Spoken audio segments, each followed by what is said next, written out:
Hey, I'm here with Dave Smith.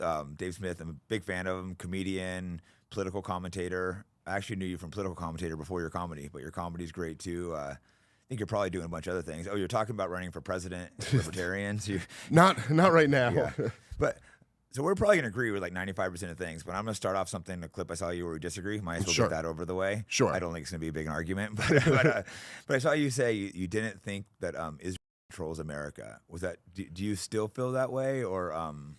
Well, I mean, you know, I in that clip, I probably didn't say it exactly the right way. You know, it was in a debate, and I was debating a guy who essentially was like against the wars, the terror wars, but is supporting Israel in this current war. And so I was like kind of saying to him, like, I was like, look, you know, even if we reject the model of saying like Israel, okay, Israel is the satellite of America.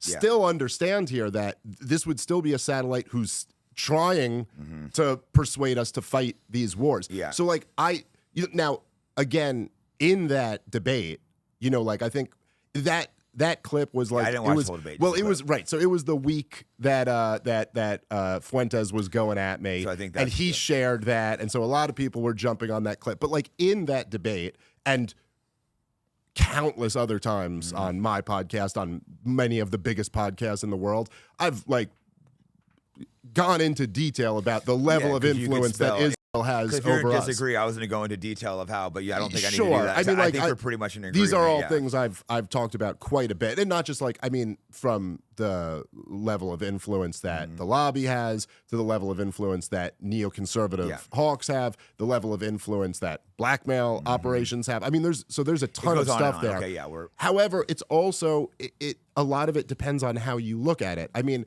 even knowing all of that, it's not as if Israel is not the only influence that controls the U.S. federal apparatus. It's one of the major ones, for sure.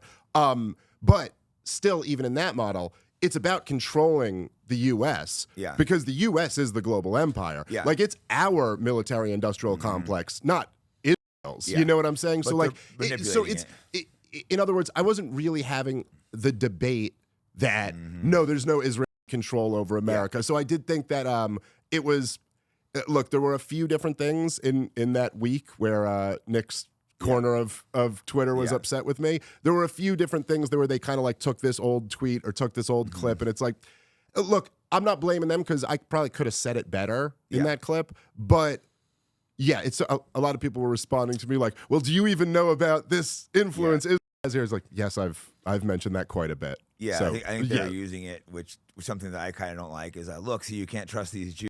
And that's what I've had conversations with Nick about that. 'Cause I actually like Nick a lot. I think he's overall means well. But I could understand at 18 years old the way he's been treated and canceled and ostracized. But again, you got to be careful to be like, dude, Dave's a good guy, like on your side. So to attack you, to me, seems kind of stupid. Yeah, I mean, I thought I did think the whole thing was. I thought there wasn't much there. When he first went at me, it did seem like, even in his words, it was basically that he was like, Dave's getting on all these big shows and I should get that invite. And it's like, look, dude, it is totally wrong what happened to him when he was 18. I didn't do that to him. I've been nothing but a critic of people who do that. And the people who did that to Nick are not big fans of mine either. I did think it was almost like he went at me for nothing. And so then he had to kind of like find something. And that actually, the only thing honestly in it, and I got nothing against Nick still to this day. Like, I don't really care. It's fine. We had a little, you don't like I don't hate the kid. It's fine. But if there was a thing that I did lose a little bit of respect for him over in that, was that then to do the thing where he was like pulling up like years old tweets and taking them totally out of context and then kind of trying to smear me with it. It's like, oh, really? Really? Nick Fuentes, of all people, you're going to do that? Dude, I can't say how many different shows I've been brought. The dude Noam from the Comedy Cellar, when I went on his show, he plays like a montage of Nick Fuentes. So it starts with like 3 seconds of me and Nick together and me like saying something nice to him. And then just a montage of Nick's like greatest hits of the most offensive things he's said. By the way, which 80% were clear to me he was joking. Yeah, because he you know goes what I in mean? humor. I didn't know that because I originally, before I knew Nick, I would just see those montages. I'm like, oh, this guy's a terrible racist. But then you get to know him, and he's like humor. He's just joking around. Yeah. So, but even as he's playing these, I'm like, listen, dude. Like, first off, he seems like he's kind of joking in like half of these. And second off, I go, you're taking all these clips out of context. I'm not gonna like condemn him for that. But then, so then for him to turn around and do that to me, because one of them which was just, I mean, okay, so there was one tweet that I saw he was sharing. It was from like 3 years ago. And essentially because I remembered like I clicked on it when he shared the tweet, and then I scrolled up and I remember the interaction. So it was at the height of like the insanity. Oh, sorry, hold on, I got to turn my phone off. Yeah, I forget to do that sometimes. Sorry, I forgot about that. So it was like at the height of like the vaccine craziness. They were, it was one of the Libertarian Party satellite accounts. I want to say it was Kentucky, but the guy, I knew the guy who tweeted it, not a Jew guy, Christian guy, and he tweeted a thing like something along the lines of like it was like a Star of David comparison. They're like, oh, why don't you put the Star of David on the unvaccinated or something like that? You know, like making comparisons between Nazi policies to the vaccine policies. Right. And then a bunch of people started swarming this account saying they were anti-Semitic. Including like Seth Rogen and like people in Hollywood were like, oh, and their argument was, it was like, well, you're making comparisons to the Holocaust or downplaying the Holocaust or something like that. And so I was defending them, and then some person online was like Holocaust comparisons are never okay, and I was like, fuck you. And then I found that account had made a whole bunch of Trump is Hitler. Oh things. My God. So then I was jumping on her, and I was like, "Oh, I guess Holocaust comparisons are okay, right?" So I was arguing with her, and then she said something to me where she goes, "Well, this expert group of Jews, they said that this comparison is okay, so you should consult the experts." And then I said back to her, I went, "I'm Jewish, and my family were like survived like Nazi Germany, so like I don't need to consult experts about what comparisons are okay."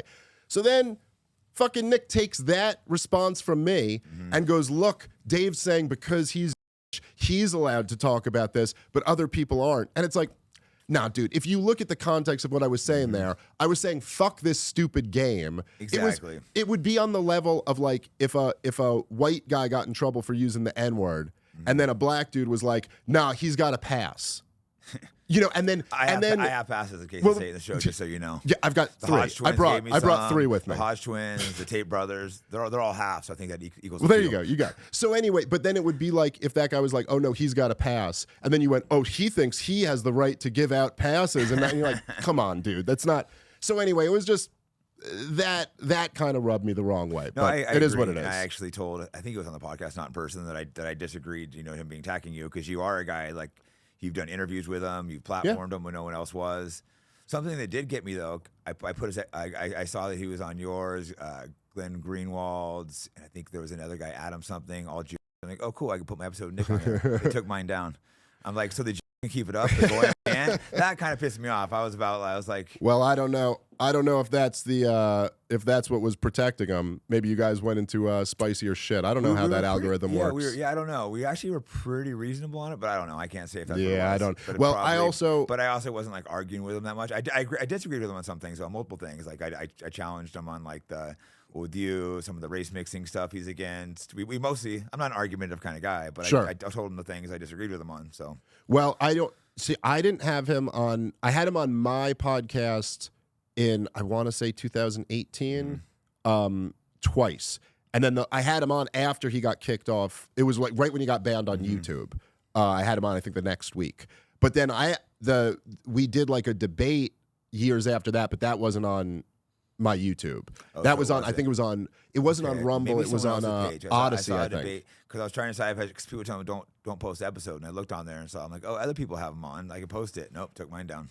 Well, I never understand. I never know what, like, you know, it's when Alex Jones was like kicked off YouTube, but then he'd be on Rogan or he'd be on Tim Pool or like stuff like that. So like it's I don't know. I don't understand how it works. We kept it pretty reasonable, and the couple parts we didn't we cut out. But I guess it's just like it's weird to have a person that's banned. To me, that's just a banned person from YouTube. Dude, the whole idea of like of banning people off social media accounts is so insane. And so obviously like counterproductive if your goals are anything positive, at least. Like it's the worst thing.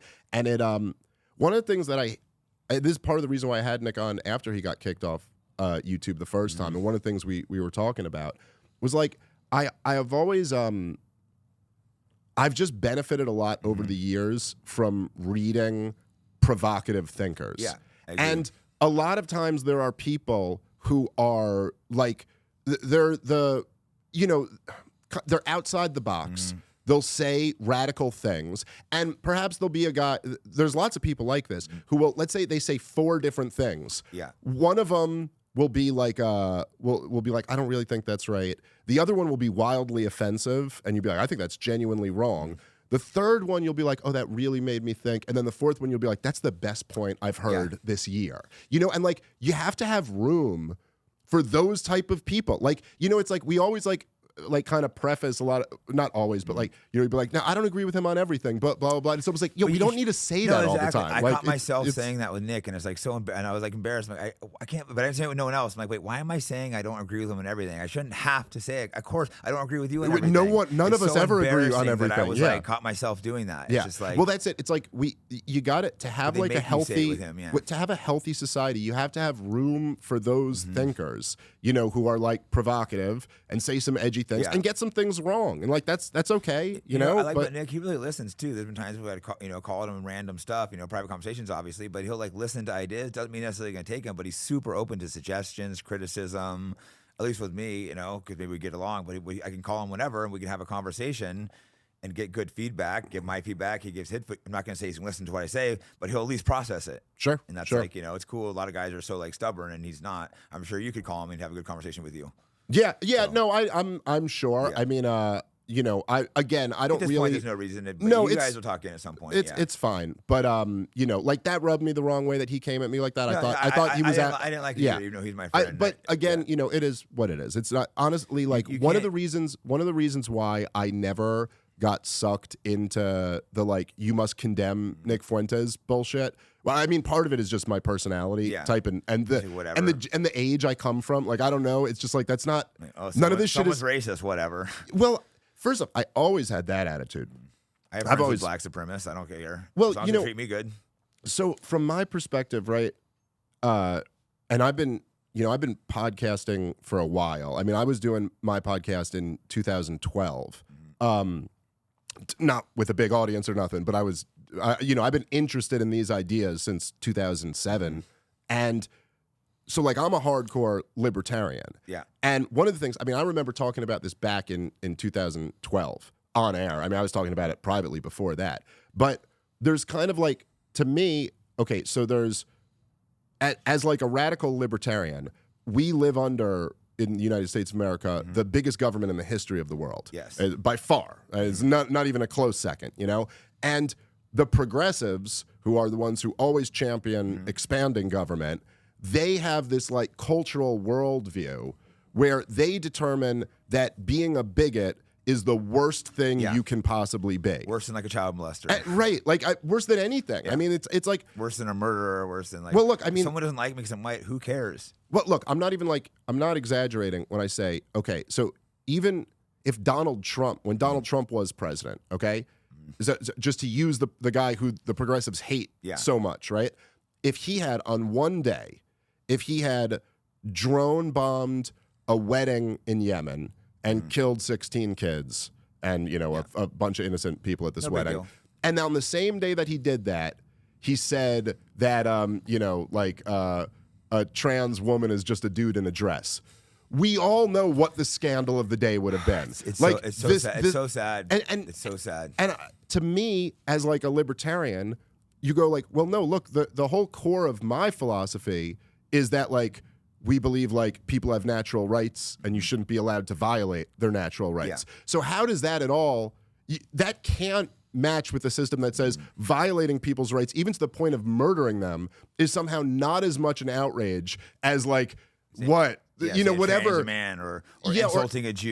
Or even if it is like what, because progressives claim things are racist that aren't all the time. But even if it was something that I guess would be fit as racist, if you were like, hey, I don't like black people and I don't want a single one of them around me. All right, I think that's kind of a shitty view to have. But it's your right. Exactly, it's your right. It's not the worst thing in the world. Now, if you said, I don't like black people and I'm going to go find a black guy and beat the shit out of him, it's like, okay, now we got an issue. But so I don't have an allergy to bigotry in the way that a lot of people do that I think they've been conditioned to. Also, I'm just not a bitch. And so I hate this, like, when someone's like, will you denounce this other man? It's like, fuck you, dude. Like, what? But anyway, the point I was making, part of the reason why I never got sucked into that and why I don't really care about the little drama we had the other week is because I'm too focused on the shit that matters the most to get distracted by shit that just doesn't really matter that much. Sense. At least I try. Yeah. What's your thought on like these anti-Semitism laws that they're trying to pass? It's absurd, right? It's horrific. Well, it's not just absurd. I mean, it's just so like evil and un-American. And look, man, the idea that any American doesn't have the right to express themselves. First off, 95% of the time, I would venture to guess, it's not even like hating Jews. It's not like it's hating this goddamn war. But I do have a right to hate Jews if I want but you to. Have still, exactly. Yeah, that's right. Unfortunately, I have a couple friends that are starting to hate Jews. They have that right. Yeah, that's well. Also, and think about it. Like, I mean, the idea, it's just so obviously counterproductive. But like the idea of like, so what, you're going to get like Jewish influence to crack down on your right to hate Jews, and you think that's going to result in what? Less people hating Jews? I love Jews. It's illegal. I got arrested for hating Jews. Well, look, man, and I will say, I think that's a big. There's these weird symbiotic relationships in a lot of these things, like even in the way that is funding Hamas for years, right? Like they're not.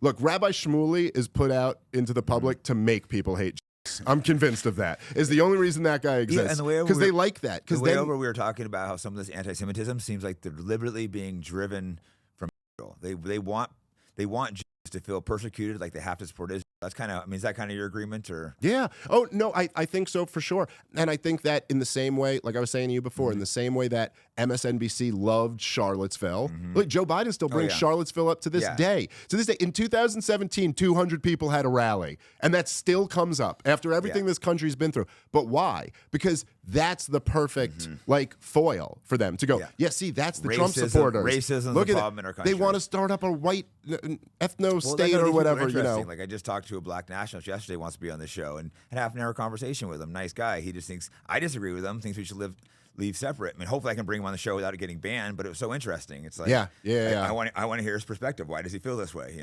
But the black nationalists, again, I also don't agree with them. I'm not a black nationalist. Interesting They've always had interesting guys. They've always had interesting thinkers, and like, it's and that's whatever. We should be allowed to have these fucking conversations. It's all exactly. I agree. We should talk to anyone. I want to talk to like French people, but now getting some of my episodes removed, I'm like, oh, I don't even know who I can talk to now. Yeah, it's so ridiculous. Yeah. Well, especially today, when no matter how radical your political views are, like it can't be any crazier than just supporting the status quo. I mean, like, I should take that back. I guess it could be crazier, but supporting the status quo is so crazy that you're like, I use this example. I think I said this on to Rogan once. So I was like, just imagine, like, this is my thought experiment, right? So it's like, I go, whatever your views are, imagine that's what was implemented, right? So like say you, Jake Shields, we live in the country you want to live in. So you're now a centrist. You support the status quo because this is it's my world now. Your world, whatever you want. And then there were like 3 radicals that came up to you, okay? One was a left-wing radical, one was a right-wing radical. So left-wing radical was like, whatever they believe in. We should forgive student loans, or we should make college free and healthcare free and housing free, and we should have open borders, whatever the policy is. And then like the right-wing radical was like, we should cut off all trade to the outside world. We should have no immigration to the country, whatever, And then the third radical goes, okay, here's what I think we should do.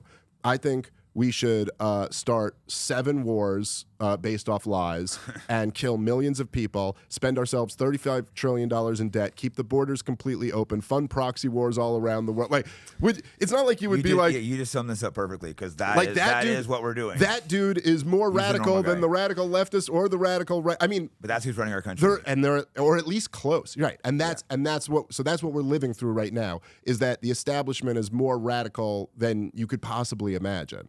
And we're living through the consequences of that. As well. Something else I'm seeing a lot. Well, I've seen a bunch of friends. One of my friends this morning just called me. He got fired from teaching judo. He was teaching it for free to kids for anti-Semitism, an Asian guy. But I have multiple people. I get everything I do. I get multiple organized groups of people trying to get me fired. But I know it's not. It's like these small organized groups, but they'll make it seem like a lot of people, or 100 people will call. Like, these groups have to be like so detrimental to Jewish people. Like why? Like, what do you feel about these groups? Oh, I mean, I think it's horrible. And I think that I do agree. I mean, look, first and foremost, I just think it's wrong to, like, you're like ruining people's lives over over them thinking, and like maybe thinking the wrong thing, but like whatever, like over figuring things out, having an opinion that you don't like. It's just appalling. In the idea of like, if you're to be a free society at all, if that means anything, then your people have to be allowed to think. And that requires the ability to, like, it's, Patrice O'Neill used to make this point about stand-up comedy, but it's like, you have to be allowed, comedians have to have the freedom to have a bad joke, to have a joke that's not funny. You have to have the freedom to have a joke that falls flat on its face, so that you can then find the one that works, Yeah. And so there's truth, like, in thinking in general. You have to have the freedom to think controversial things. Yeah. But then, to your point, I mean, I don't think it doesn't help Jewish people, but I don't think the goal of it is to help Jewish people. I think that, like, essentially it's like the shit that basically that Zionists and Hitler all fucking like agreed on was that it is Jews, and that's the whole thing. But I think that's all a big fucking trick. And I think that's like that's if you see the viciousness which they go at Jews who don't toe the Zionist line, they're not trying to help Jews people any more than the progressives are trying to help black people. They're trying to control. Most of the Jews are their puppets. I mean, look at October. They knew October 7th was going to happen. It was like hippie Jews didn't care. They sacrificed them. Oh well, look. I mean, it's kind of hard to tell exactly what numbers, but there's no question that, like, they killed a lot of them. They killed a lot of people. We don't know what percentage. We know That's they right. killed a lot of them. Well, also, I mean, look, the policy which is true on the Palestinian side as well, right?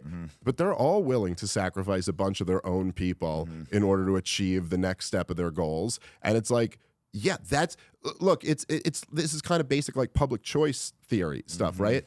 But it's not the idea that people in power are incentivized by, like, what's good for the people. No. Is all bullshit. It's not even necessarily what's good for the government. It's what's good for that person. You know what I mean? Like, just look at the stuff that we know about, like, the Hunter Biden corruption and all like that.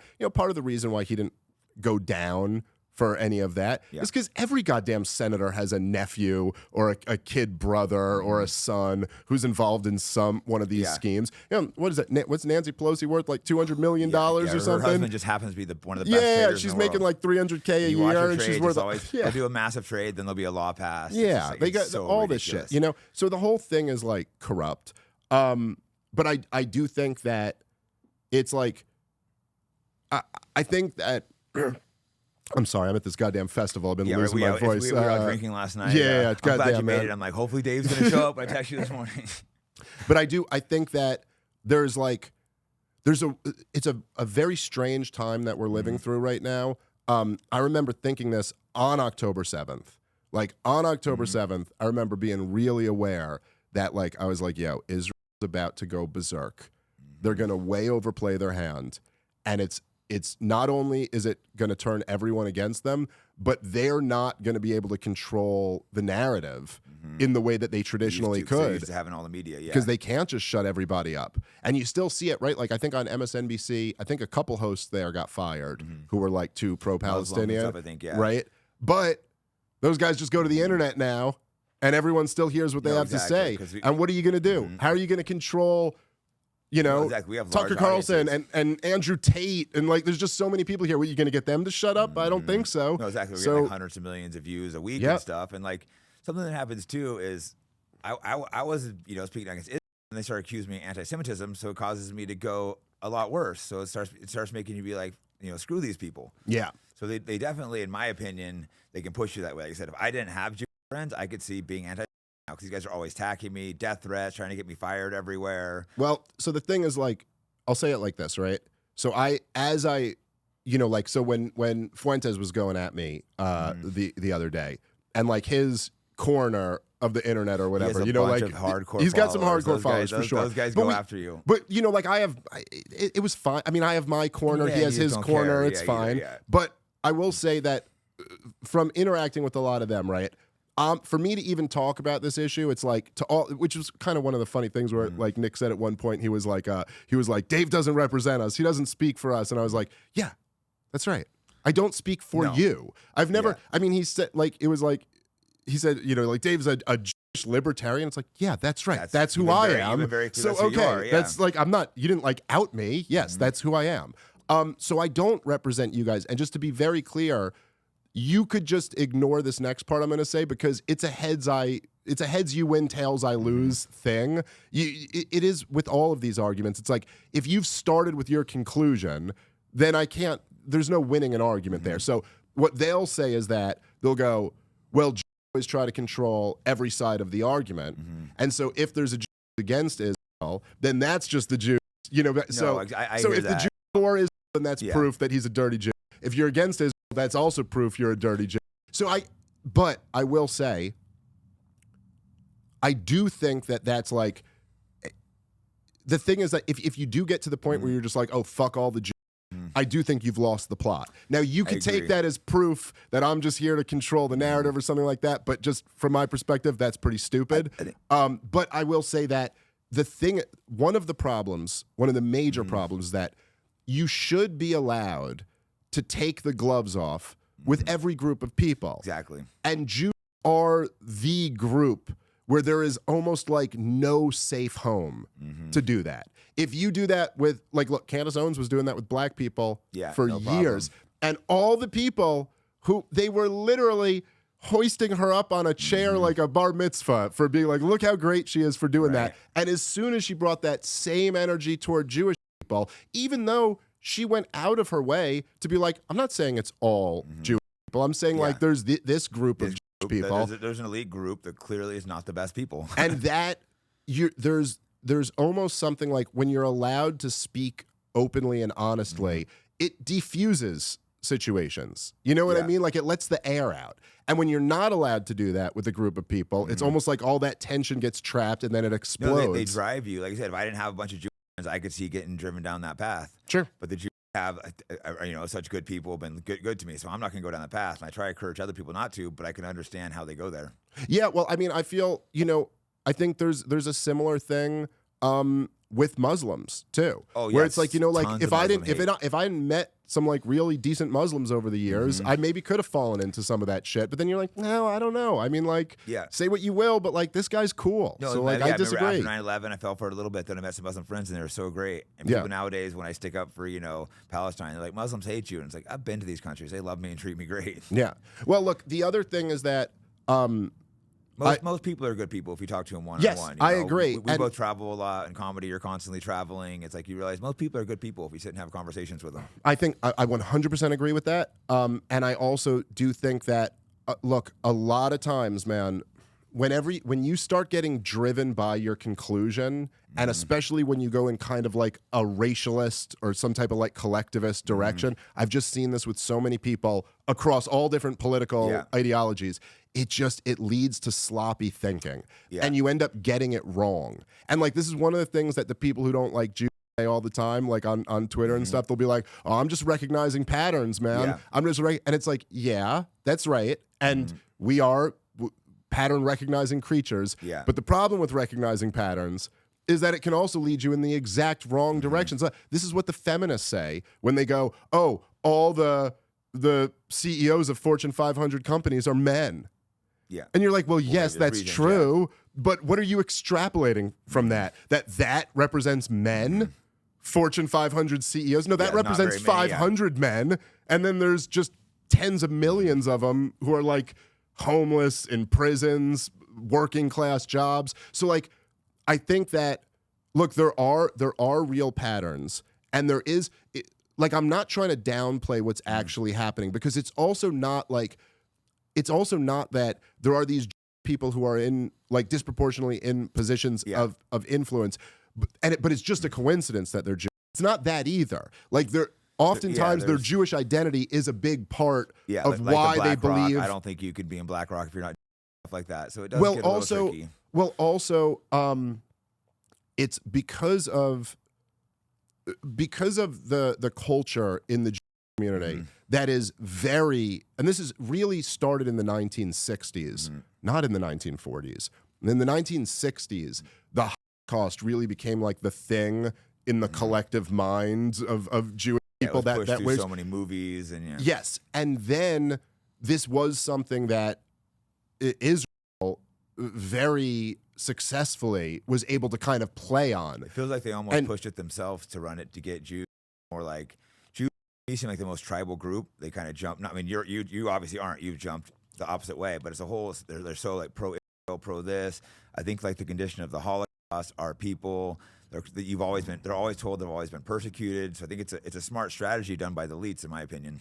You know, it's interesting because even when you say like that, I'm in the other. I guess my attitude on this has and I've been saying this for so many years, but I've always had the attitude that like, okay, so my grandfather grew up in Germany, and he, you know, was like, however anyone feels about all of the factors in World War II, there's just no debate. Him and his family got fucked. Yeah. And they didn't deserve it. They didn't do anything wrong. Yeah. Now, I will say this you also. Can't deny a lot of Jews got fucked in World War II, well, look, whatever your opinion is. There's also a lot of just people who got fucked. It's not as if Jews have a monopoly on that. And I think, as I've been saying for many years, I think people should stop acting like they have a monopoly on suffering in World War II. World War II was the greatest catastrophe in human history. I mean, just tens of millions of people were slaughtered, and many more than that were injured or, were kicked out of where they lived, cleansed, lots of awful things. But anyway, so now I grew up in the United States of America. I have never once in my life had one obstacle put in my way because I was.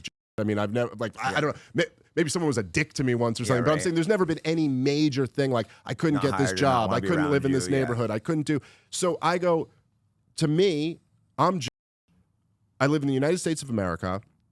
I have literally like achieved my dreams. Like I have a great family, a great career. I love my life. 2% of the population were very, very successful. I think the appropriate way to feel about that is to be really grateful to the country. Yeah. Be like, what a great country to live in. And like, thank you so much for having us and being cool. Right? I think there's a pressure that should be put on any minority who's doing very well in a country to make sure that you're doing well by that country and that you're not doing things that fuck over that country. And so I can't like honestly look at the situation and not say that like, yeah, dude, like the people who are like let's say the neocons or something like that, who are like advocating yet another disastrous war and another disastrous war after that. It's like, yeah, dude, believe me, I share your fucking hatred for them. Like, fuck you, dude. This country's been nothing but good, and here you are trying. And I'll tell you, for all the like Netanyahu types who always say, there's all this Jew hatred around the world and another is just around the corner or whatever. It's like, well, then what the fuck are you doing? Like, if that's true, you're pushing Jesus hate. Christ, you're trying to blackmail U.S. presidents, or you're worried about fucking hatred? That's so the stop. crazy, the blackmail on the president. It's been multiple. Obviously, there's the Epstein people know about, but Monica Lewinsky likely was massaged. Quite possibly. I mean, they tried to kill Truman with letter bombs. There's no question that there was enormous tensions with Kennedy and the Israelis. A lot of fingerprints. Yes, there's a lot of people that believe that, and with some level of plausibility. I mean, I think I got an episode pulled for talking about that. So all right, well, maybe we should. Well, we touched on it enough. Yeah, I mean, I'll just say there. Listen, isn't that crazy? Alan Dulles is yeah. well. Dulles is the guy. If you want to understand the connection, is that you have to go. Is that they were certainly blackmailing him, and this was the guy who was running the CIA, who Jack Kennedy fired, who then gets put on the Warren Commission. Now, I don't know. You know what I mean? Like, I don't know for sure what all the details are there, not conclusive, but it's shady as shit. Over, you know, exactly. and the Lewinsky one for sure is questionable. Epstein isn't even questionable. That's just 100% aside. Yeah. So again, all these things are real. Now, I don't. You know, in the same way that like. I think you should be able to have the conversations that, you know, Candace Owens and Ben Shapiro and guys like that were having about black people. I think it's legitimate to be like, hey, listen, man, like we got a real problem in the black community of like kids being born out of wedlock, like gang culture, you know, like whatever. You go through the list of all these this is a real problem. And that's like totally legitimate to talk about. But if you talk about that, I think you could also talk about it in a way where it's fairly obvious that like if you're the black dude who's like a great dad, who's not violent, who's a good I'm not talking about you, dude. Like you're cool, you know? And so I think there's no reason why you can't have those conversations about the Jewish community too. And then also be like, but like if that's not you, then, something then really you're cool. interesting. I remember Nick saying, "Oh, Jew loyalty," and I went and started talking to a lot of my Jewish friends, and I realized a lot of them are actually more loyal to Israel. America, and that is kind of concerning. I don't know what to do about that. Well, and by the way, it's not just Jews, man. There's non-Jews who are more loyal to Israel too. True. Some of the Christian people, or at least seem to be, or maybe they tell themselves stories in their heads about how it's really in America's best interest to be loyal to Israel. But you know how human beings are; that you could convince yourself of a lot of bullshit. But there's no. I think Ben Shapiro. I want to get this wrong, but I think he's on tape, basically saying that the reason he supports America is because they support it. Very close to that wording, but yeah, he did exactly. It was like very close. I support America because of Israel. But he's clearly more. I mean, he fired Candace the second she criticized Israel. That just showed right there. And like you know, I mean, I guess you know Matt Walsh. I think kind of.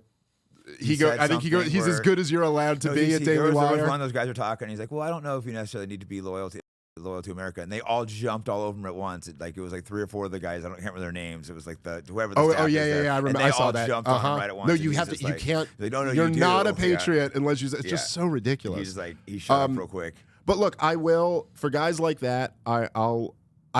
My rule of thumb, you got to draw the line somewhere. I tend to be like, as long as you're taking the non-interventionist position, I'll look the other way. Like I love Vivek. You know, when he was on the debate stage, he tried. Do you remember that he tried to sell the non-interventionist? I don't think I watched the debate, but I like it was like in the best. I don't even know how to put it. It was trying his best to not piss off the while also be so he was like, I'll tell Benjamin Netanyahu that I'm going to kill the terrorists on our southern border and you kill the terrorists on your southern border. It was kind of like, listen, we're not going to fund your war, but I'm with you. You go do. Look, if that's your position, I don't agree with that, but I'm not going to like, okay, fine. At least in terms of policy, I think as long as we're not funding it, then that's probably the correct policy.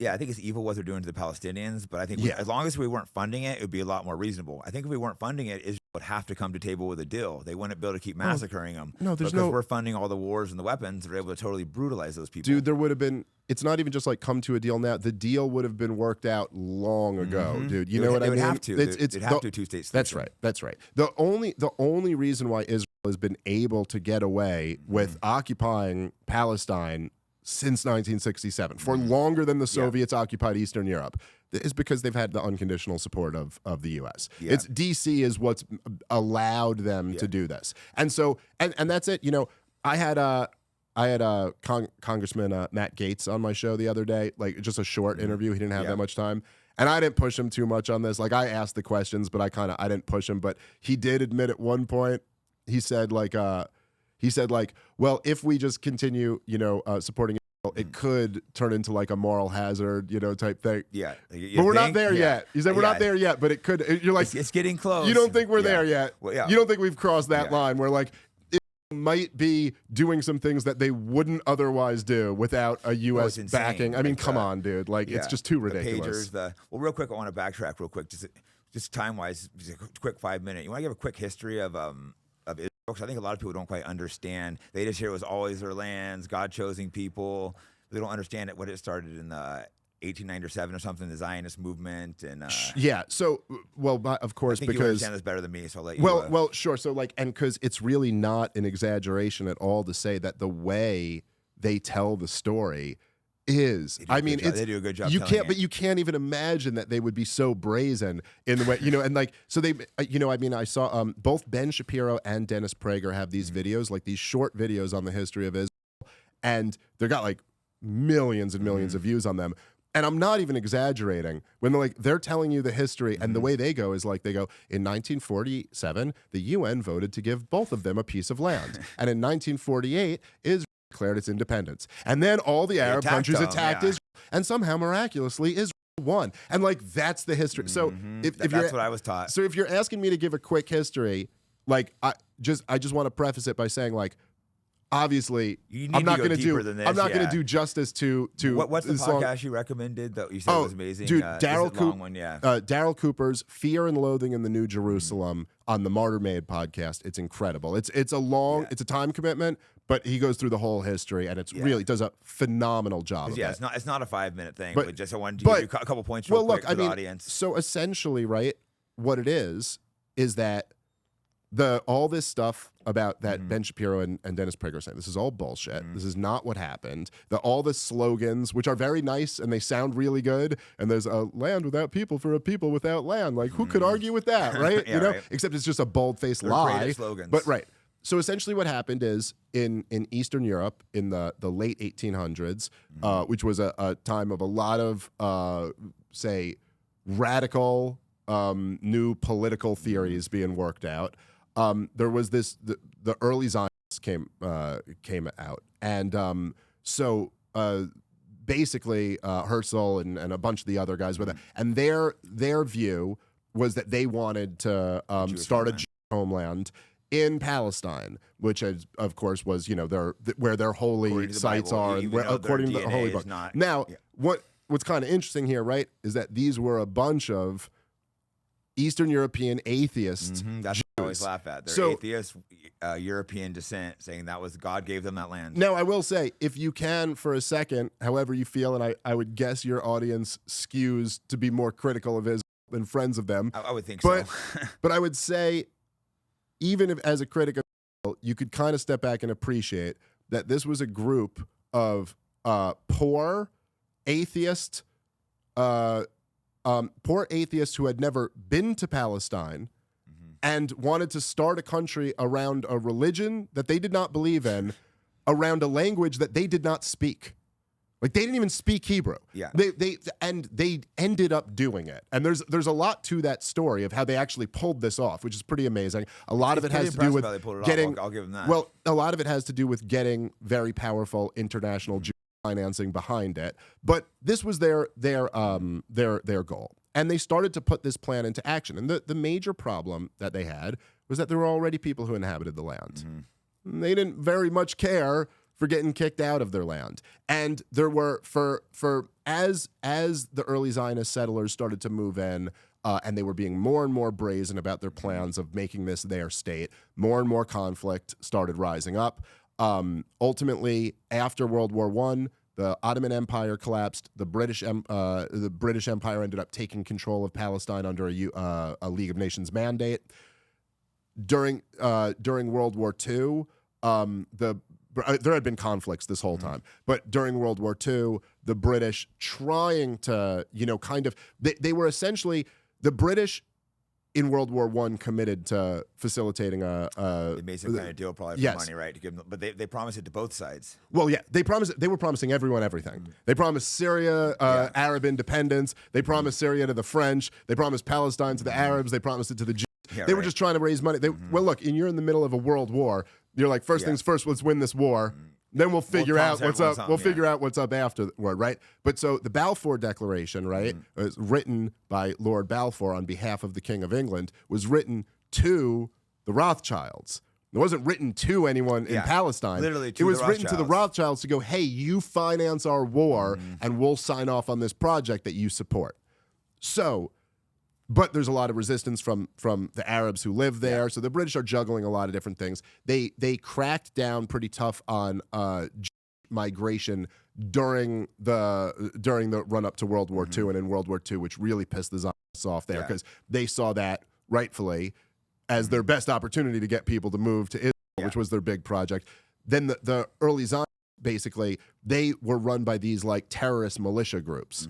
The Irgun, Lehi, Haganah, they were these vicious, very well-financed, very well-trained. So like in all those Dennis Prager videos where they're like, all these Arab nations attacked these good little Jewish boys and they beat them all. You know, that's already where like your eyebrow should be raising like, wait, how did you beat them all? Well, this is how they beat them all. Because they were badass, well-funded, well-trained militias who had embraced terrorism, were committing acts of terrorism to drive out the occupying British, which is like one of the ironies of this whole story that can't be lost. Something really crazy that's interesting. This was during World War II. So the Britain was fighting Germany for the Jews, and Jews were fighting Britain in Israel.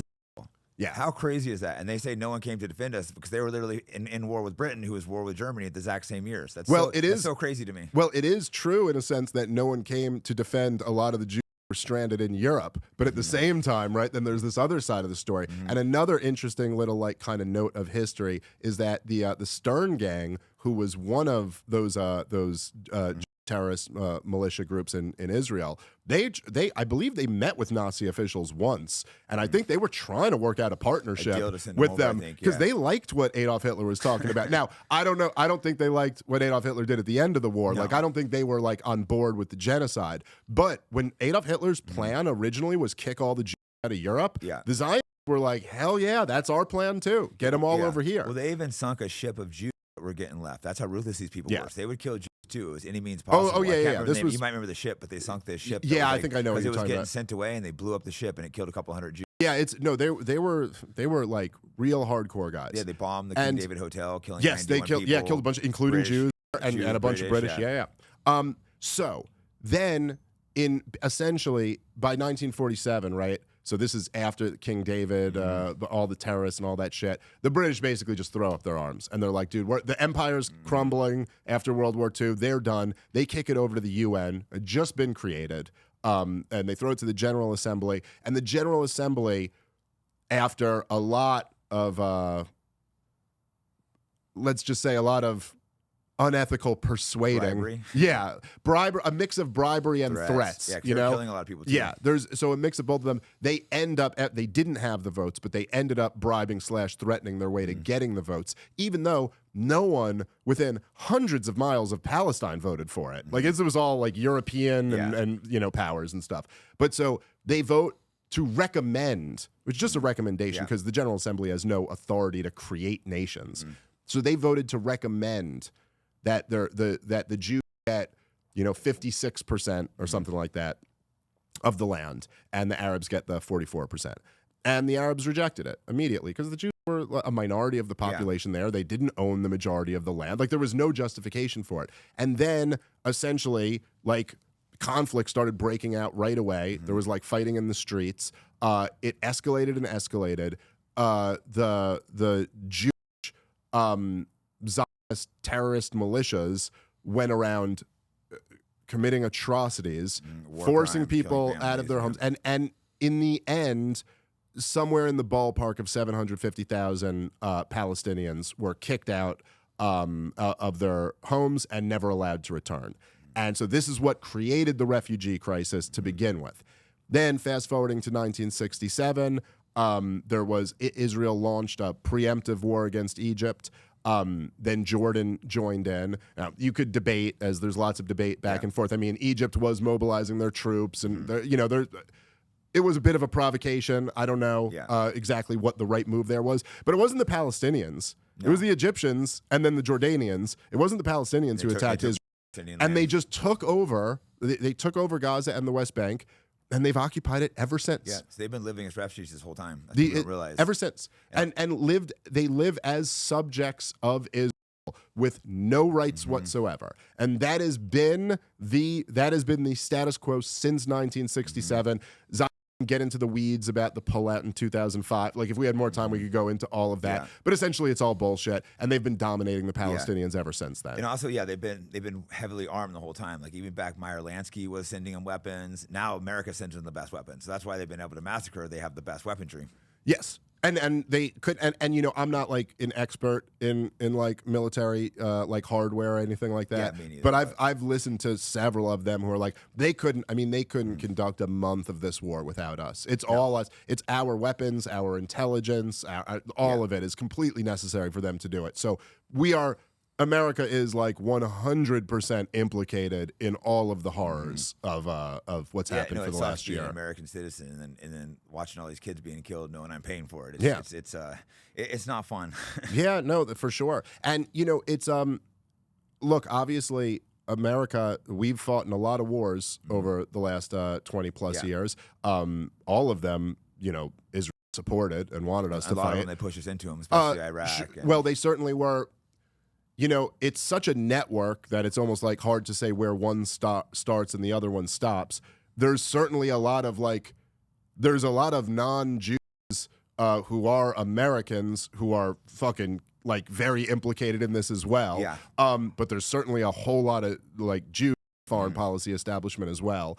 But at the very least, Israel certainly was lobbying for all of these wars. But look, it was our government and our elected officials who went along with it.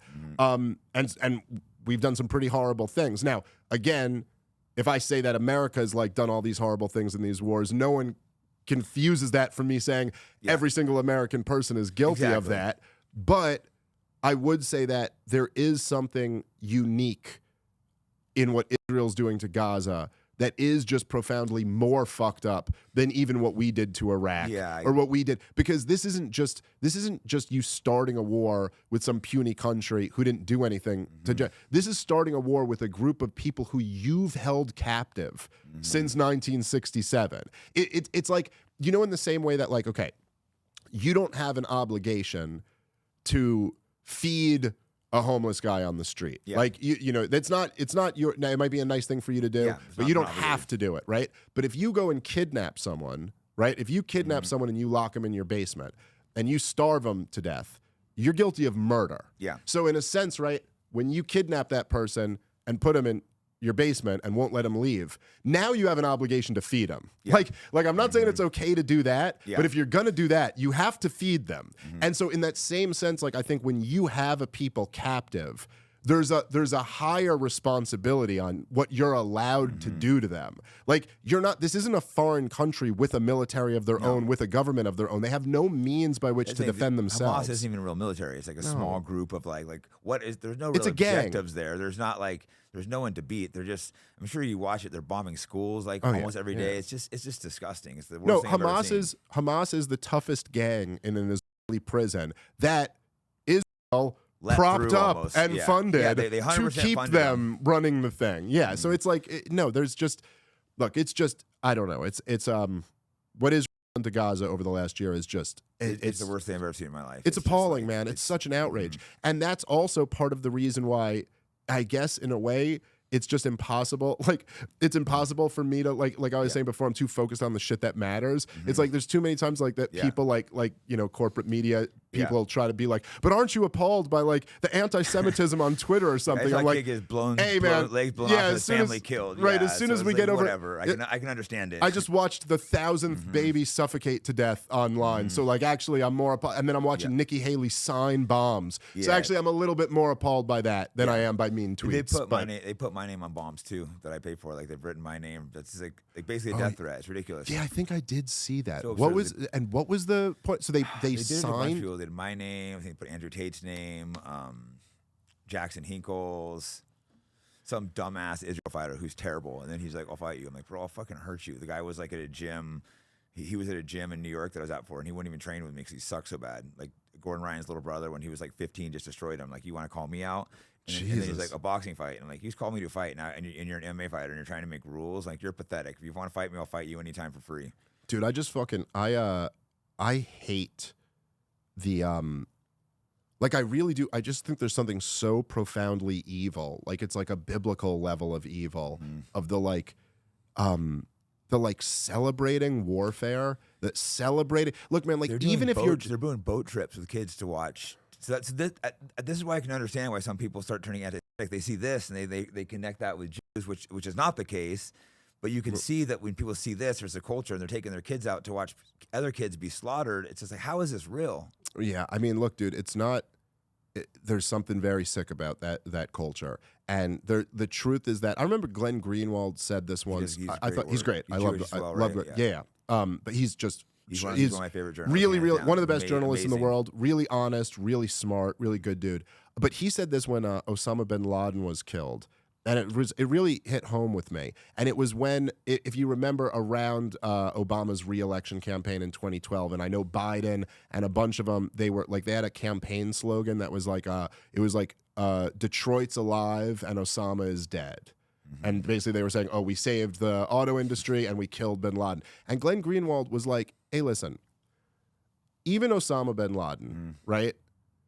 This was somebody who was like murdered by our Navy SEAL teams, right? Like, was executed in his underwear or whatever. Like, now, even if you think he deserves that and that was justice, it still should be somber. You shouldn't be like spiking a football. Like, you just killed someone. Yeah. Like, if you're not the bad guy, if you're not the barbarian, and your whole thing is you hate them because they're terrorists, it's like, then our side shouldn't be celebrating when people die.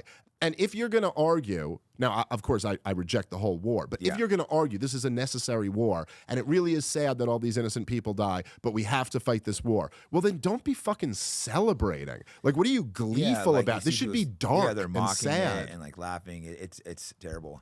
There's a few more things I want to talk about, so let's just real quick, let's touch into the West Bank. A lot of people don't understand what's going on there. That's not where Hamas is, and so this is not even the terrorists there, and they're in the West Bank too, just totally brutalizing, taking land, harassing people. Yeah, it's just no one can ever give justification for that. When I'm arguing with Zion, it's just like, how do you explain the West Bank settlers? And I've never heard anyone give an explanation for that. Well, and it's funny because the whole funny in a fucked up way, but it's the whole strategy of propping up Hamas. A huge part of it was so we don't have to talk about the West Bank issue. Exactly. We could just keep. You think Palestine, you think Hamas, you think terrorists. Okay, no, we can't. No, no partner for peace, all that shit. But the West Bank is really what they want. Yep. They don't even really want Gaza. I mean, really? Like they probably want it, but like but that's not the right. No, it's Judea and Samaria, as they call it in the West Bank. That's where their holy sites are. That's what. Yeah, that's what they really want. And they're going and they're taking it. These guys are just coming in with weapons, harassing people. So I see these Americans that are like, oh, I would defend my country, and then these people that are harassing them, and they call the Palestinians terrorists. Yeah, well, it's terrorism has always been kind of like a in the eye of the beholder. I mean, like, it's from the perspective of the British Empire, George Washington was a terrorist. From the perspective of Americans, after you win the war, he's the greatest hero ever, And from the perspective of, I think, like, from a neutral, objective perspective, you would look at the Zionist militias as terrorist groups. But from the Israeli perspective, they were the freedom fighters who founded that nation. And it's really no different with the Palestinians. From the Israeli perspective, they're a bunch of terrorists. But if they were to win, like, you could see where, obviously this is not plausible, it's not going to happen, but like, if theoretically October 7th, let's say, brought down the state of Israel, and the Palestinians were able to form their own state, then of course they would be the ones who created this here. I mean, that's the way all societies are, right? Like, there are these double standards that it's like, if you just look at it from this other group's perspective, that you're the biggest monster ever. But so for sure, from the Palestinian perspective, which is not that hard to put yourself in, it's like, look, you're an occupied people. And then an occupied people have the right to resist that occupation. I mean, now, I'm not saying they have a right to kill. I'm not saying they have a right to kill innocent people. But, like, I've had some interesting moments, because I've done a lot of these debates over the last year. And that's one of the things I've tried to press a bunch of them on. It's like, well, like, you know, everyone wants to talk about Israel's right to defend themselves, but it's like, let's really talk about the Palestinians' right to defend themselves. Like, what right do they have? Yeah, they don't have a right to like, defend who themselves. can they kill? You know, like if an IDF soldier is in the West Bank, they have a right to kill that guy. Yeah. I mean, you would certainly say if Hamas is in Israel, they got a right to kill them, right? So that's, you know, but look, the kind of the bigger picture here is like, look, it is really fucked up what Israel's doing to its neighbors. But the real thing is that America just shouldn't be involved in this at all. We make the situation so much worse. We're degrading our country and our standing in the world, and it does nothing but just cause us problems. Yeah, our greatest ally, Israel, does nothing from us. They spy on us. They take money from us. They steal our nuclear secrets. They literally offer us nothing. It's like a one-way abusive relationship. Yeah, I mean, well, the thing about it is, right, is that that's true from the perspective of what's good for the country and for the people. But where it's not a one-way relationship is like for the military-industrial complex, you know, for like those people are actually in a very healthy relationship. Good point. With Israel. I'm sure that's part of it. A lot of it's the AIPAC and stuff, but I'm sure those money people also. I mean, it's all a factor, right? So there's like a whole bunch. There's a whole very sophisticated system where there is like kind of positive and negative incentives. So, okay, yes, if you come out critical against Israel, you're going to have millions of dollars poured in by AIPAC to your, you know, to primary you or something like that. The ADL is going to smear you as a horrible person. Yeah, but I think I'm on their hate list. I'm sure you are. I know they've. You might even make it. Yeah. I think I know the Southern Poverty Law Center has done a bunch on me. You're an anti-Semitic. I've got a little bit of street cred.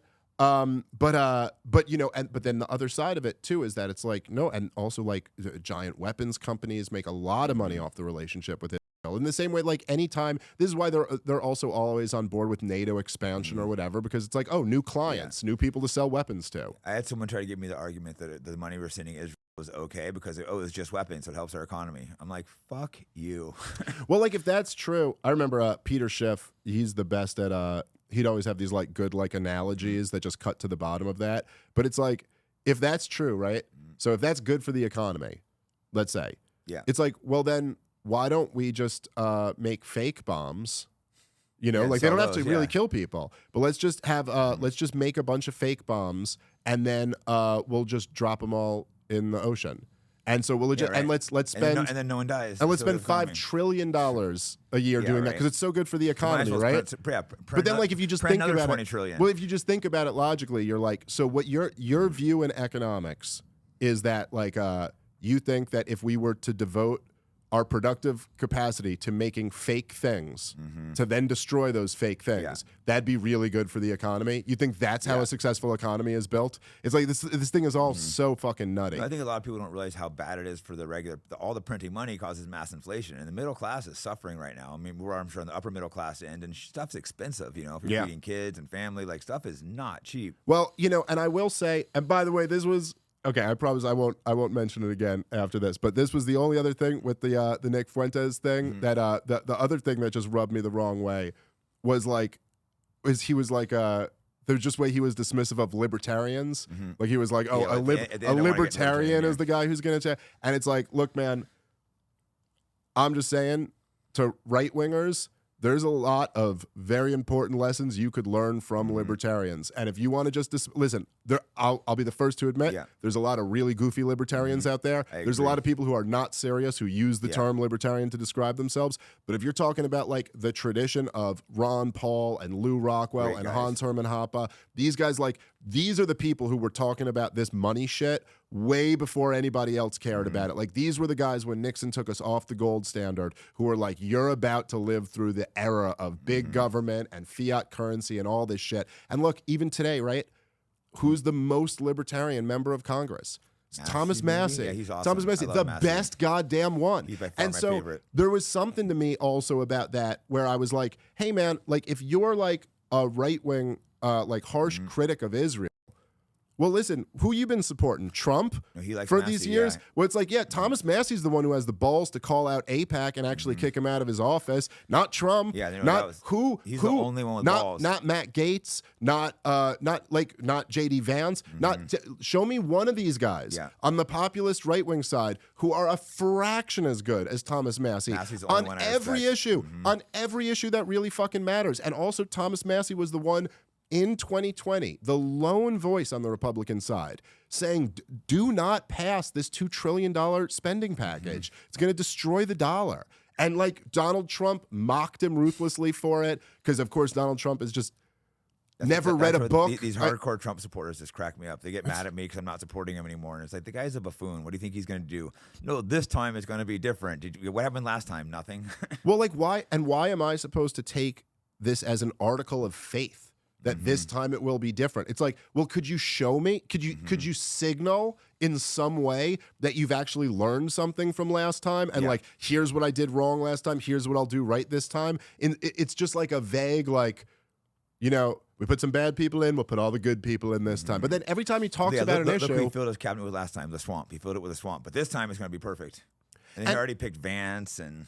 Yeah, and he's already, look, I mean, and he's already taken marching orders from Marion Adelson and stuff. It's like, come on, you've already signaled what you're going to be. He's been over the top for Israel. It's like embarrassing. He says like things like, oh, I want America to be like 20 years ago, you couldn't be a politician to criticize Israel. I want to be like that again, and I'm going to do anything for Israel. Yeah, I played the clip on my show. One. I want Israel to be bigger.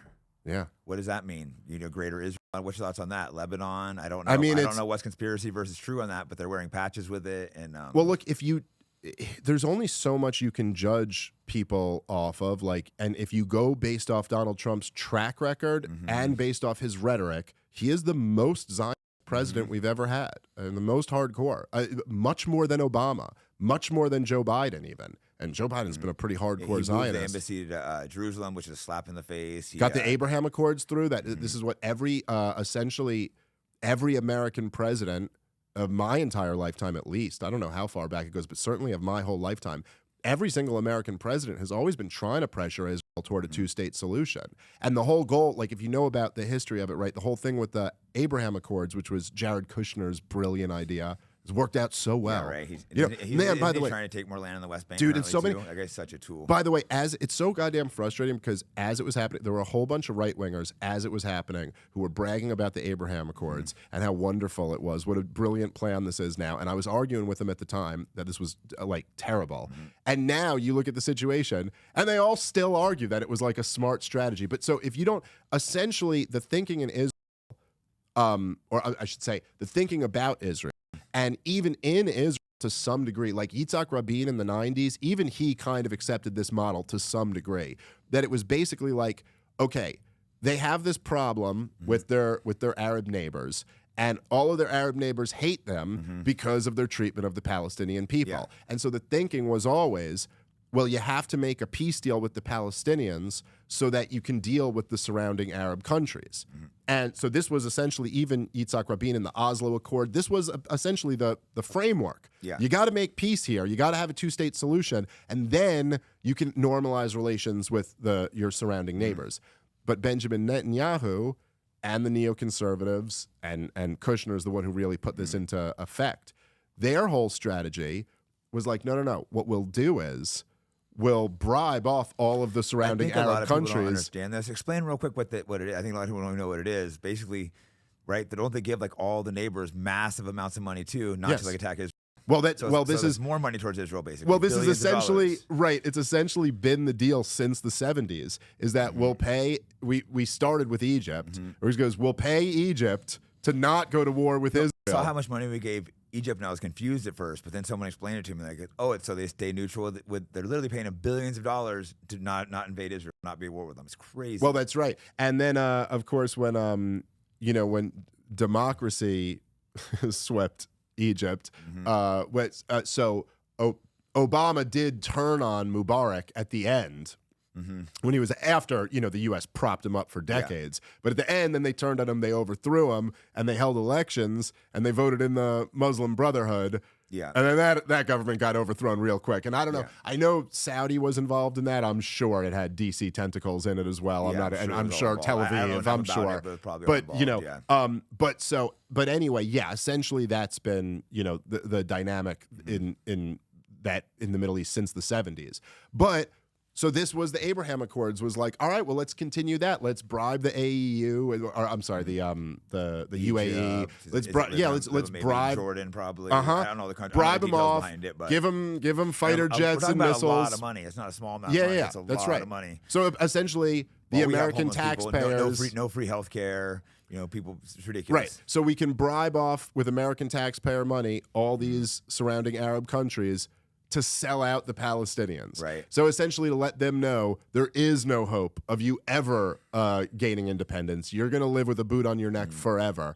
And that's worked out. That's worked out so well. And that's why they probably have felt no choice but to invade. It definitely didn't help, the situation. And, in terms of like the stuff like you were talking about before with them, like the Israel, knowing October 7th was coming. I mean, it's certainly the case that they had intelligence on it. And then more than just that they had intelligence on it, there were people who were like they had the report that they were planning the October 7th thing. And then they had people who were going, hey, they're training. Like we see them preparing for this. The festival right there. Yeah. I think like last minute.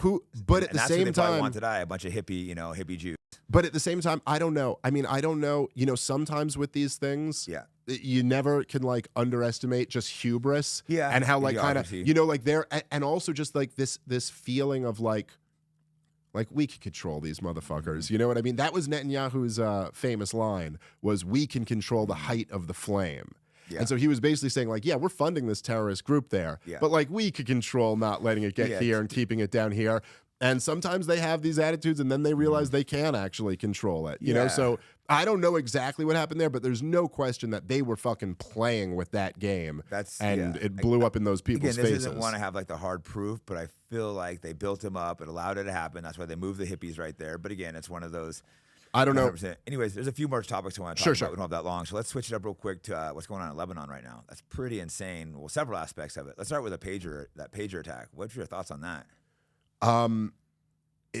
It was pretty incredible. I mean, it's awful. Yeah, it's awful. No, it was planned, but it was like the fact that I was surprised that they could do that. I've read a lot about the history of like Israeli targeted assassination campaigns and things like that. But getting into the supply chain to have, it's not only that they did the pagers, but from what I understand, it's like essentially they had gotten into their cell phones. And so all of Hezbollah started using pagers because they were concerned about Israel like infiltrating their cell phones. And then they had the pagers rigged up with explosives.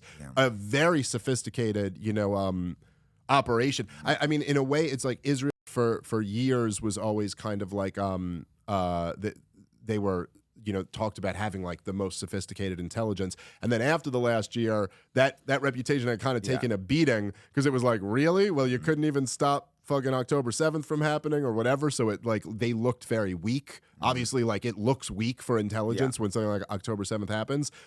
I guess this kind of was back in that direction. In the broader picture, I mean, I think this has been the biggest fear from the beginning of since October 7th, at least, has been like, oh shit, this could escalate into a wider regional war very quickly. And now it seems like, to me, it's not just Hamas, because the Palestinians are like in a different situation. I mean, the Palestinians have been beaten down and humiliated and dominated for a very long time. But then you have these other forces, like you have Hezbollah in the south of Lebanon, you have Syria, and you have Iran. Now, Syria and Iran are like real governments, sovereign nations, kind of. I mean, it violates their sovereignty all the time, and they kind of just take it. But they at least kind of could tell a story to themselves. Iran, when they assassinated that high-level Iranian in Syria, they fired those missiles. Now, they gave the U.S. warning, so and they said, kind of a state, but they kind of something, save a little face. Just save face for their own people to be like, hey, we're not a bunch of bitches, like we could do this. What they've been doing over the last couple weeks here is really going to push those, because Hezbollah is kind of like a government. I mean, they kind of rule the south of Lebanon. Yeah. Syria and Iran. These guys have now been pushed so far, like humiliated so much that it's like, what are you gonna do? Are you gonna sit there and fight? It's like you're like, like if you're out with your girl and some dude comes over and spits in your face. Yeah. It's like I'm gonna there's fight him. no more like there's almost like there's no thing you could say. There's no like this has been escalated to the point where you have like a binary option. Either you're going to do something about this or you're a bitch in front of everybody. Like those are the only two options. And this is the fear here, in a weird way. Like I'm hoping they take it like bitches because I don't want to see a wider war where that's right. And that's the worst case scenario right now. That could be Iran, Syria. But that also goes into that's the area of Greater Israel. Do you think that's like something they're really after? Because you do see them with like patches on it, like government officials, and that's that whole area. That's a big piece of a lot of the land in the Middle East. Yeah. Well, I mean, I think it was. I don't remember when Netanyahu went to the UN a few weeks before October 7th last year, and he had the map of Greater Israel, right? Just people all Israel, but right there. And people don't know that's like I don't know all the states, but it's a huge. It's multiple countries it involves, and that they want to take all that land. Yeah, and it's obviously not a secret if Netanyahu's wearing it. Yeah, and so I'm almost. I think John Mearsheimer is basically his analysis on this is spot on, which he's like, by the way, one of the best people to read and listen to. I mean, he's like, what's his name? John Mearsheimer. He's like a world-renowned political scientist. He's great. He's totally brilliant. And his analysis is essentially just like that Israel has collectively lost its mind. And they're not just like a rogue state at this point. They're like a psychotic state that is actually a threat to themselves. And in a weird way, you're as I'm watching this unfold, it's like, it seems like they've gotten so crazy that self-preservation isn't even like entering the equation. It's insane watching it from outsider. Because it's truly like so you've totally turned global opinion against you in the last year. You have, the atrocities that you've committed are on full display for the world to see, to the point that I think there's no putting that toothpaste back in the tube. Like, I don't think it's the young people aren't going to forget. Well, especially that's right. Especially for the younger generation. I don't know that. I'd say the view of Israel and Jews in general that has kind of been the orthodox view for, say, the last 50 years, where Jews are kind of broadly, to our parents' generation, are broadly viewed as, the group who were the victims in World War II, who have been victims. You know what I mean? Like that. That's never going to be how people look at you again. That's gone now. You've totally, the game has been exposed in a way that it never has before. And in this moment, you're looking to escalate. Like you're looking to pick a bigger and a bigger fight. I don't know where all this ends up, but I am pretty blown away that just for their own self-interest, like that Netanyahu's war cabinet isn't just like, okay, declare victory and come home now. We did it. Like we responded. I honestly can't believe it's gone on this long, and I'm pretty worried about where it's going. Yeah. I feel like maybe he made some kind of deal with Trump, like when he gets in, that they'll go with Iran or something. Well, Trump's being like, Iran tried to kill me. It's like, come on. Well, it's something, man. And the way this is just being put out there, it's almost like a weird thing, like where you're like, even to people like Matt Gaetz or like the people who are pushing this narrative that Iran tried to kill Trump or is like has a team that's trying to kill him or something. It's like, so why are you not pushing for war with Iran then? Exactly. I mean, if that's real, then shouldn't we declare war today? Exactly. Like, why trying to kill our president? Exactly. How would you not? How would your neck? Like, I could only take that position seriously if you also said, "And I've drafted a declaration of war that I want to hold a vote on tomorrow with Iran."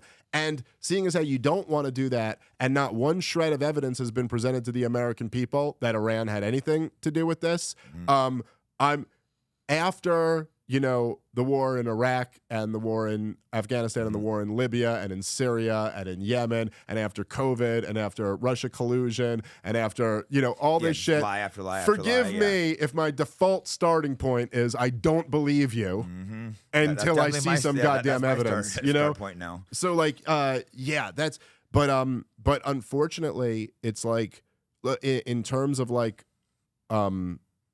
democratic politics, there's just no option on the table that's not awful on this issue. I mean, like Donald Trump and it could not be signaling harder that he is going to be more of a hawk, more of a Zionist than Kamala Harris would be. She is just so terrible in everything else, and that's why I don't think I'm going to vote. This is a perfect way to segue into you know, the Libertarian Party, which we need something new. Why don't you give your explanation? Because I've seen some pretty lame shit out of the Libertarian Party too, which pushed away. But then I really love your views. So like, how do you look at the party? Well, I mean, we need something new, clearly, because yeah, so many people are disenfranchised. Oh yeah, well, I certainly agree. We need something new. And like, look, it's the Libertarian Party has a lot of the same problems that all political parties have, you know, and that you end up getting, you know, like look, in the same way that if you think about, like, I don't even know who the example, but you think about like Tucker Carlson or someone like that, who I just absolutely love. Oh, Tucker, yeah, he's the only journalist that are like mainstream journalist. He's great. And so now if you think of him, you could argue he's like the most influential kind of figure on the right in America right now. Yeah. I mean, aside from Trump, but Tucker is up there.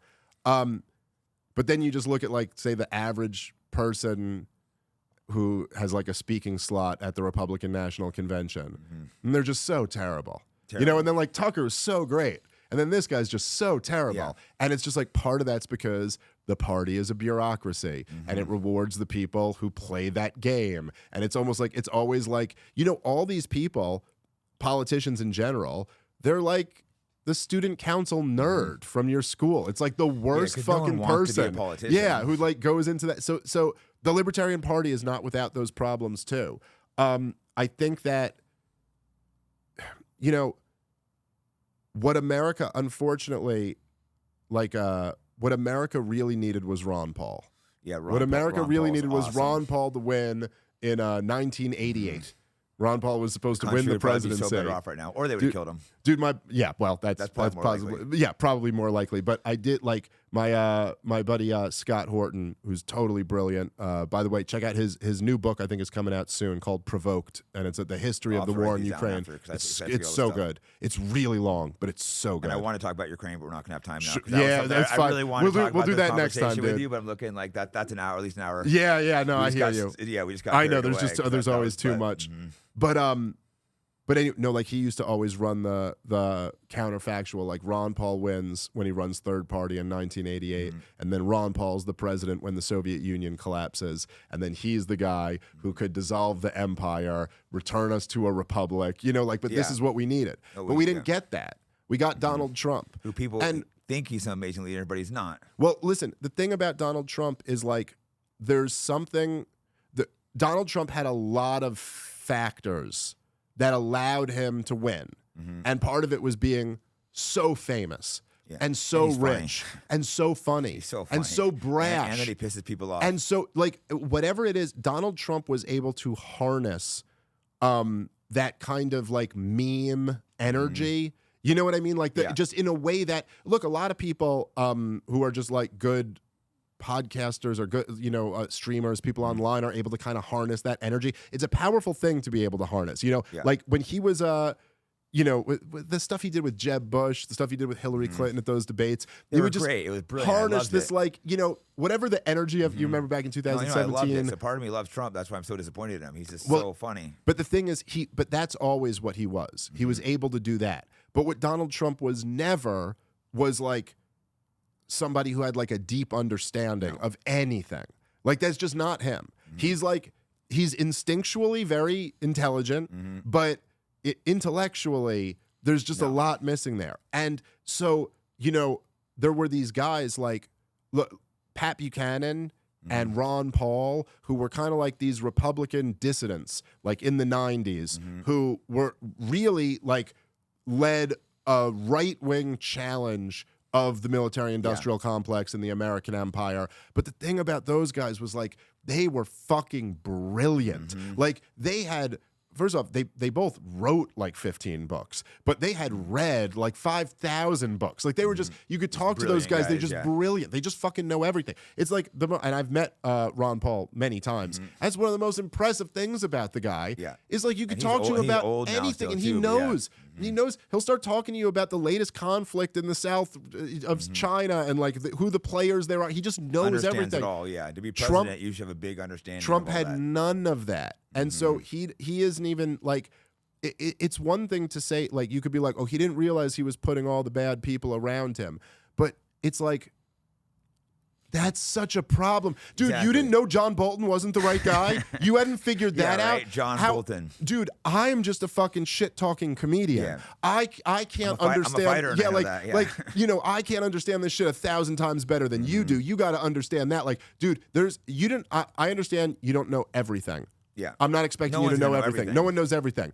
But I could tell you what I definitely knew was that Mike Pompeo shouldn't be in your goddamn cabinet. I could tell you that for sure. I could tell you that, like, when you fire Comey, you don't replace him with Wray. I could have told you that Bob Barr shouldn't have been your guy at the Justice Department. He hired the swamp. Another thing Mike Pence was your VP, for God's sakes. I mean, and Jesus. Now he has Vance. Yeah.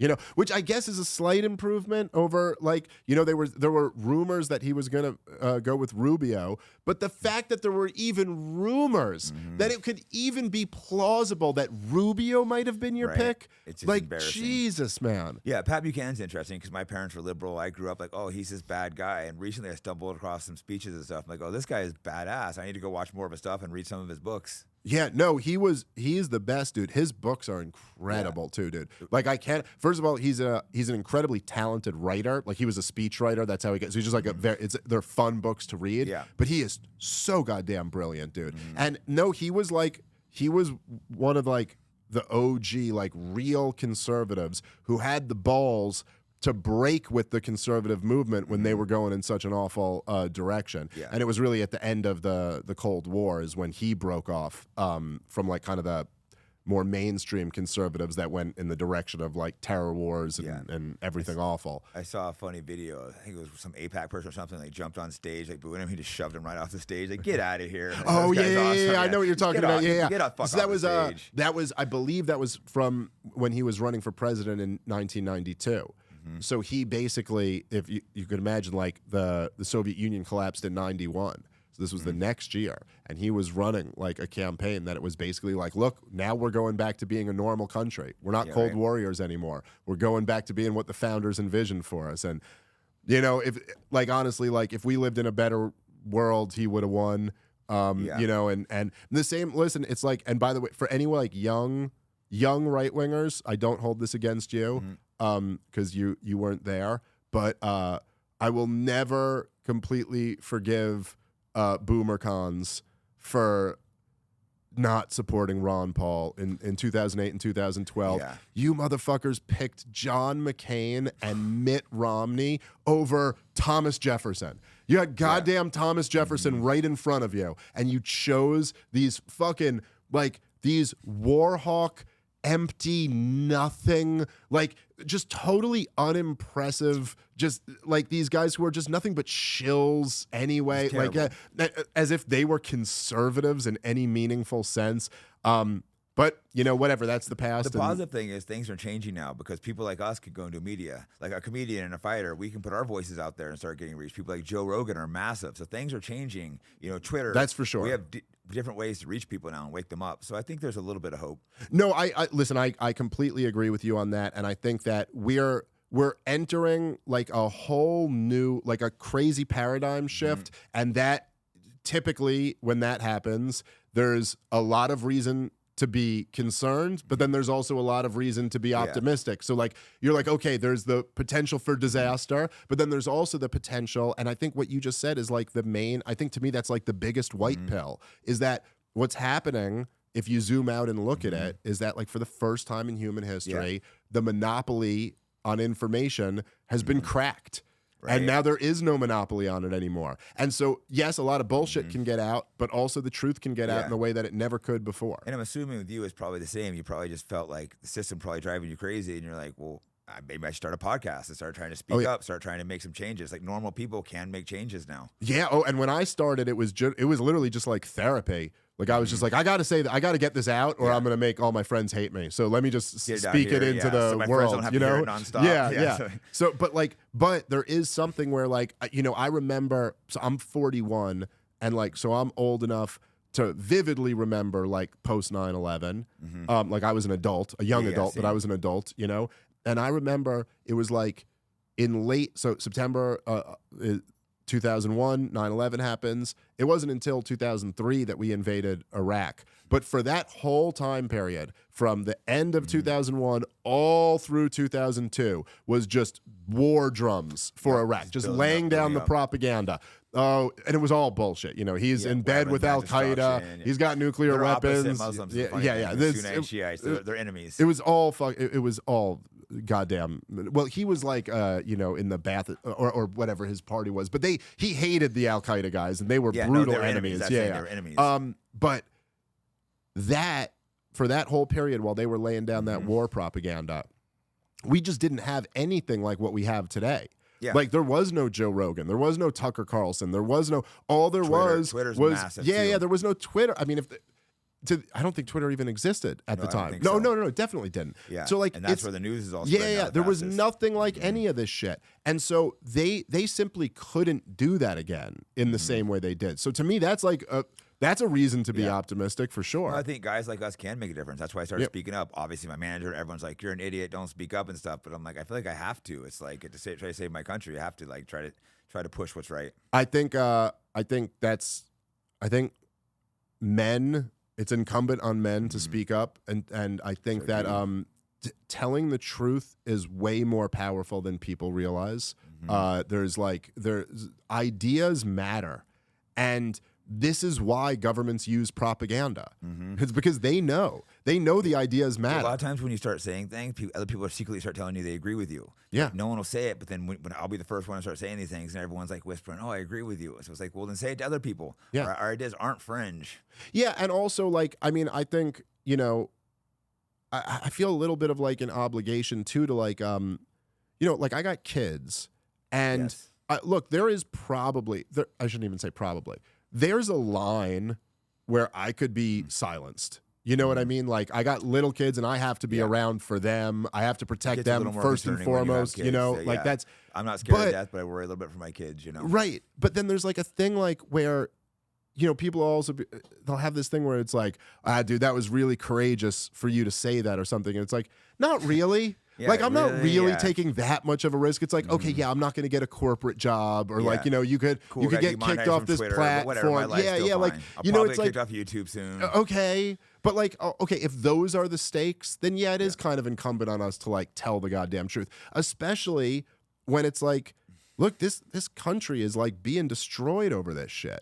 And so it's like, for people like us who kind of like are, it's like, I remember the 90s. And I'm not saying everything was perfect in the 90s, but it was a much healthier country than it is today. Yeah, the 90s were amazing. That maybe it's just like nostalgic, but to me it seemed like such a better time. Yeah, I think it's more than that. I think it's also that this country's like kind of spinning out of control. Yeah, I would agree. A lot of the problems we have, we just didn't have then. I'm not saying we didn't have problems at all, but like it was not as crazy as it is, like as it is now.